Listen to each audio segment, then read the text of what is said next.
The Patriots. The saga continues. The drama continues. Bill, Tom's not here today. Have you guys spoken at length about... Yeah, I'm not going to talk about the people that aren't here. The guys that are here are improving. They're working hard. And Brady will not show up to the voluntary OTA. I think it's a really big deal. You look around the league, there's 31 quarterbacks who are there. Tom Brady has built his reputation on being someone who will outwork. Now, dynasties don't last forever.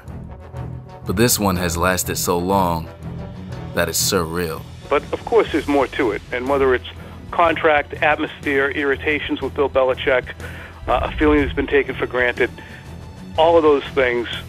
And it seems that Brady has decided finally that he is tired after 18 long years of being a quiet soldier. He's bought so much to this franchise and he's sick of being Belichick's yes man. And it seems now that Gronkowski has also decided that he's had enough. Do we have a mutiny on our hands? Does the feud continue between the greatest quarterback and greatest coach of all time?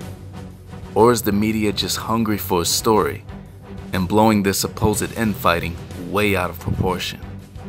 And although apparently no one knows the details of Bill Belichick's contract with the Patriots, some speculate that the contract is up this year, and maybe the last season we see Bill Belichick as the head coach of the Patriots. So this is the story for the Patriots in 2018. I mean, we can talk about the offseason moves so far, but I mean, come on, it's the Patriots. Does it even matter? Every season they take a 7th round pick, a guy off the practice squad, a 3rd or 4th string running back, and turn him into a superstar. But let's talk about Julian Edelman for a minute. This 4-game suspension and the odd connection that it has to Belichick and Brady's feud. 2 years ago, Julian Edelman was 100% all in on the Alex Guerrero lifestyle. This comes out and immediately a lot of people in the Boston media said, Edelman's a Guerrero guy. That's why Belichick doesn't want him around. Now add this on top of the fact that Brandon Cooks and Danny Amendola are out. This makes the additions of Jordan Matthews and Cordarrelle Patterson even more interesting. If any other team signed these 2 receivers, it would be a non-story.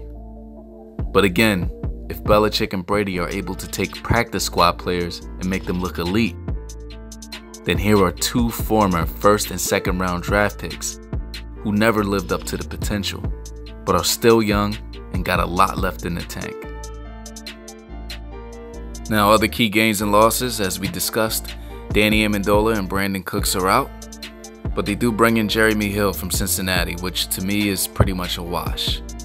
Nate Solder is out, but they do bring in Matt Tobin from Seattle.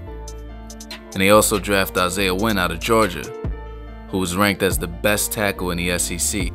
There's no surprise that Malcolm Butler is out, but they bring in Jason McCourty from Cleveland, which again, depending on how he fits in the system, could be pretty much a wash.